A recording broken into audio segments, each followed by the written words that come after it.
అధ్యక్షుడు ఉన్నప్పుడు ఈ బుగ్గాంధ ప్రాంతంలో ఒక వరదలు వచ్చినప్పుడు పోరాటం చేశాడు గోవర్ధన్ రెడ్డి గారు.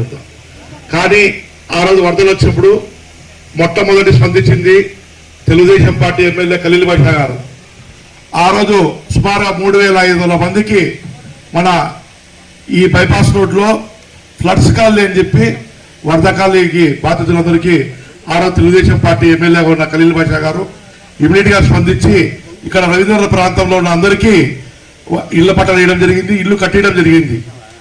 ఈరోజు మీకు ఏ సమస్య వచ్చినా తెలుగుదేశం పార్టీ పోరాడుతుంది తప్పక ఇక్కడ వైఎస్ఆర్ పార్టీ అధికారంలోకి వచ్చిన అంజద్ బాషా గారు మైనార్టీలకు ఎక్కడైతే ఎన్క్లోజ్మెంట్ లో ఇండ్లు పోతున్నాయో అక్కడ వాళ్ళకి ఇంటి స్థలము ఇండ్లు నిర్మాణం యొక్క వ్యయం కట్టించమంటే డీకేటీలో కట్టుకున్నారని చెప్పి ఎంఆర్ఓను పంపించి దౌర్జన్యంగా ఇల్లు కూల్చిన సంఘటన ఎవరున్నారంటే ఒక కడపలో అంజద్ బాషా గారే. ఎందుకంటే ఆయనకు మళ్ళా మైనార్టీ మినిస్టర్ ఇచ్చారు. మైనార్టీ మినిస్టర్ ఇచ్చిన తర్వాత ఆయన మైనార్టీలకే న్యాయం చేయలేకపోయారు. అదే మేము ఎన్క్లోజ్మెంట్ జరిగేటప్పుడు మేము వైసీపీలో ఉన్నప్పుడు కానీ ప్రశ్నించాము ఎంఆర్ఓ గారి వాళ్ళని.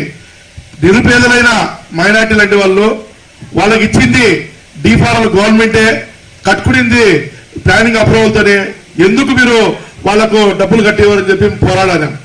కానీ డిప్యూటీ సీఎం గారు ముఖ్యమంత్రి గారు గారిని ఎక్కడే కానీ స్పందించలేదు. అలాగే ఈ రోజు మీరు చూస్తున్నారు, గతంలో వాసు గారు 2014-19లో ఉన్నప్పుడు ఈ కడప రవీంద్రనగర్ బ్రిడ్జిని ఆ రోజు తెలుగుదేశం పార్టీ చంద్రబాబు నాయుడుతో మాట్లాడి ఇక్కడ రవీంద్రనగర్ ప్రజలకు ఇబ్బంది ఉందని చెప్పి ఆయన శాంక్షన్ చేయించుకుని ఓపెనింగ్ చేయడం జరిగింది. ఈరోజు చూసిన మంచినీటి సమస్య ఉంది. ఈ రోజు 2 రోజులకు 3 రోజులకు ఆడోళ్ళు మేలుకోవాల్సి వస్తుందంటే ఆ రోజు వాసు గారు ముందు చూపుతో 2014-2019 ఆయన ఇన్ఛార్జ్ ఉన్నప్పుడు సుమారు 250-300 కోట్లు ఈ కడప వాటర్ గిండిలో ఆనకట్ట జరిగితే ఎప్పటికైనా శాశ్వత నీళ్లు ఉంటాయి కడప ప్రజలకు అని చెప్పి వాసన్న గారు శాంక్షన్ చేయించుకొస్తే దాని టెండర్ జరిగితే దాన్ని అడ్డుకొని వైసీపీ వాళ్ళు ఇంతవరకు దాన్ని అడ్డుకునేది వాళ్ళే.